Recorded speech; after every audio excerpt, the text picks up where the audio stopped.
Herkese salam. Yeni vloguma, kanalıma xoş gəlmisiniz. Evimə də həmçinin. Bugün az öncə gördüyünüz kimi blinçikləri hazırladım. Əgər dünənki vlogumu izləmisinizsə, görərsiniz orada blinçikin içini hazırladım. Dedim xəmirini hazırlayamadım çünki yumurta yox idi. Nəysə o yumurta alındı, gəlindi, mən onu hazırladım falan. İndi onu qoymuşam ora soymağa. Bu arada çox mən bəyənirəm bu xəmirləri. Yəni belə. Bu da son qalandı. İndi nə edəcəm? Paltarları da gördünüz. Paltarları nə deyirsiniz? Ağları atdım. Ağlar dayandı. Mən onları çıxarım, sərim, rəhlilərə atım. Ha, bir dənə də şey deyim. Qızlar, videonun əvvəlində yəqin ki, o mənə sual verəcəksiniz. Bilən də olacaq, bilməyən də olacaq. Mən maşını qoşarkən paraşoku barabana tökürəm. Çünki ora tökürəm, orada daşlaşır, sonra ora saralır falan. Mən o xoşlamıram. Çəkmir də hamısını. Nəsə oradan problem var. Maşının özünün də keyfiyyətinə görədir də. O indi bu maşınlar yəqin ki, yüngülvari maşınlardır. Mən çox da güvənmirəm bu maşına. Ona görə birbaşa barabana tökürəm. Daha yaxşı yurduğunu düşünürəm. İkinci üsulda onu da təzə öyrənmişəm. Bu Kadir Ezildidən öyrənmişəm. Bilirsiniz, bilmirsiniz, bilmirəm. Təmizlik kraliçəsi olub kendiləri son zamanlar. Kralı yox, kraliçə yox, kral olub. O deyir ki, maşınınız yaxşı yumursa, bu paraşok tökdüyünüz yeri açın. Maşını qoşanda, ilk maşın suyu çəkəndə, ora 1 litr yarım falan su tökün. Mən 2 litr yarım falan tökdüm. Çünki mən çox güvənmirəm maşına. Hər zaman uzun zamandır belə eləyirəm. Onu deyim, neçə aydır belə eləyirəm. Həqiqətən də fərqini görürəm. Birinci dəfə su çəkəndə tökürsünüz. Bir də axırıncı dəfə. Əgər maşınınızın yaxşı yumadığını düşünürsünüzsə, təmiz yumadığını düşünürsünüzsə, paltarda iyi hiss edirsinizsə, deməli suyu yaxşı çəkmir, olduqca çox su çəkmir. Onda əlavə su vurmaq lazımdır. Oradan bu paraşok tökdüyünüz yerdən eləyirsiniz, dediyim kimi. Onsuz da oradan suyu çəkəndə görəcəksiniz, onu açasınız.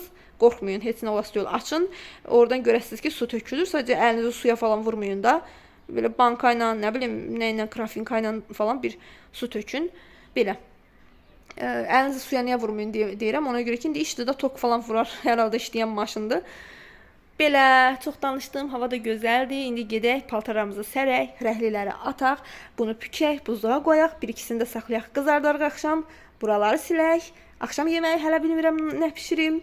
Qalmışam belə. Getdik qızlar. Bir kelime yeter bayram bak. Kıymet Hanım, sizin en kıymetli lafınız şu aslında. Diyorsunuz ki, bakın bayram bugüne kadar ben kiminle mesajlaşıyorsun diye sordum diye bana bıçak çekti diyor. Evet. Siz diyorsunuz ki ben bunu Mehmet'e sordum da Mehmet dedi ki ben onu öldürmeye geldim.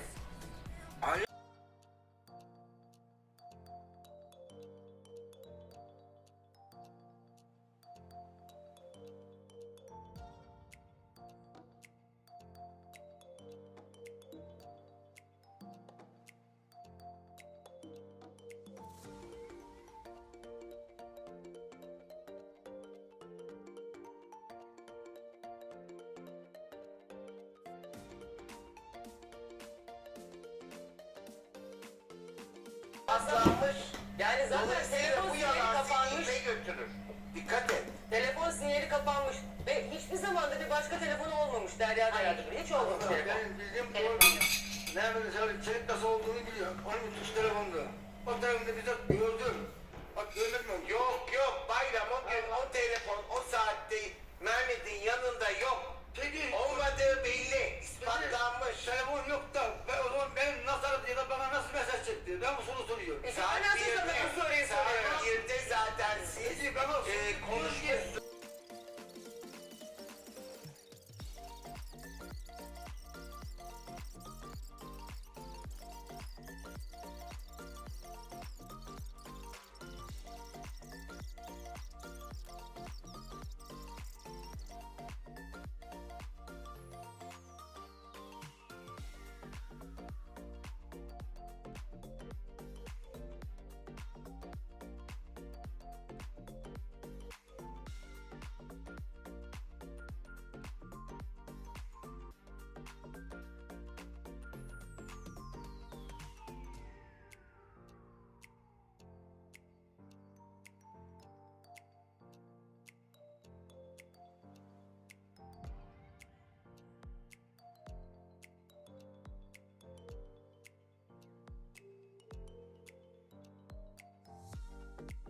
Anahtarı bana verdi. Ne sarhoşum Ya hayatım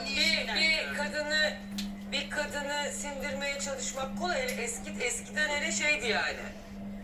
Biz de seninle bilmem ne yapmadık. Ne kadar şimdi kendini ispatlasın. Şimdi artık hiçbirimiz hiçbir şey umurunda olmadığı için bu tarz şeyler. Hayır ama o böyle ona tehdit edecekti. Ben öğrendim, ben söyledim. Abla deyip hala da abla diyor. Sonra sevgili olduk. Ne sevgili olduk? Bana alkol aldırdı. Hani o zaman marketçi çocuk da getiriyor onu. Almasaydı kadın seni işte getir götür işlerinde kullanmış. Sevgilisi değilse sen onu getir götür işlerinde kullandığı birisin ya. Anlatabiliyor muyum? Hani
Gəldi çıxdı nəhayət ki.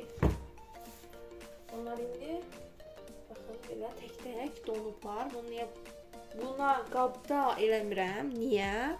Çünki o bütöv yapışır, elə donur. Sonra açılanda o xəmir kimi olur. Çox açılmağını gözləyəndə yaxşı olmur, cırılır falan. Odur ki, bunları tək-tək dondurursunuz. Hələ tam da donmayıb, yəni çox gözləyənmədim.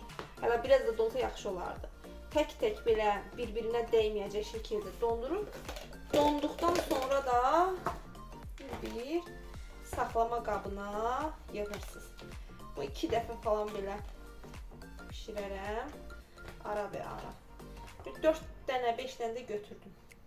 Bu axşam bişirib qızartmağa. Belə.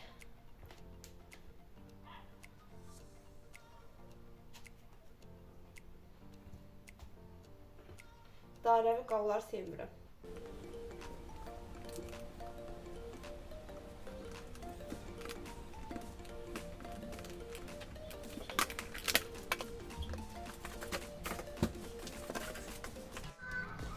Uşaqların səs-küyündən biraz konuşma eləyəcəm də uşaqların səs-küyündən eşidə biləsiniz ya yox. Əslində konuşmam nədir? Bugünkü vlogumu burada bitirməkdir. Bu günlər də bu mənzərədən sizinlə sağollaşmaq istəyirəm. Ümid edirəm ki, bəyənərsiniz. Əgər kanalıma yeni gəlmisinizsə, bu vloqla kanalımı kəşf eləmisinizsə, onda qısa məlumat verim ki, mən bu kanalda motivasiya məqsədli günlük məişət vloqları, bəzən gəzinti, bəzən yemək və qısa şortlarla paylaşıram. Ümid edirəm ki, sizə xoş olar, bəyənərsiniz və takip etdiyiniz səhifələr, kanallar sırasını əlavə eləyərsiniz. Mən isə bu günlük sizlə sağollaşıram, yeni və köhnə izləyicilərimlə. Hələlik özünüzə yaxşı baxın. Növbəti vloqlarda görüşərik, amma ondan əvvəl də bu vloqun şərhlərində görüşərik. Hələlik.